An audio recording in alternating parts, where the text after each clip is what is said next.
যে কোনো ড্যান্স কম্পিটিশনেই হোক, আবৃত্তি দিয়ে হোক, ছবি আঁকাতেই হোক, আরো যে কোনোতে যে রাজ্য স্তরে যদি চান্স পাই তাহলে সেই স্কুলের গর্ব হবে। সেইটাই আমি সবাইকে অনুরোধ করব, সবাই মিলে অংশগ্রহণ করি। এটা ছোট ব্যাপার নয়। আমি যদি মনে করি যে ছোট ব্যাপার, ছোটখাটো ব্যাপার পুরস্কৃত করবে, ওখানে গেলেও হবে, না হলেও হবে, ওই পার্টিসিপেট না করলেও হবে, এটা যদি ভাবেন তাহলে হয়তো ভুল করছেন। আপনি ভুল করছেন, আপনার ছেলে মেয়েদের ভুল বোঝাচ্ছেন, ভুল হবে তাতে। ছোট থেকেই বড় হয়।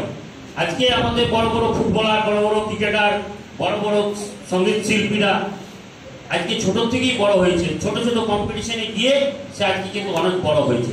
তাই সবাইকে আমি অনুরোধ করব যে প্রতিটি স্কুলকে, প্রতিটি ছাত্রছাত্রীকে, মানে ব্লকের তরফ থেকে যে কোনো অনুষ্ঠানে হবে আপনারা অংশগ্রহণ করবেন।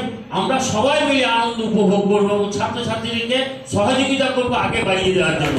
এইটুকু বলে আমি আমার বক্তব্য শেষ করছি।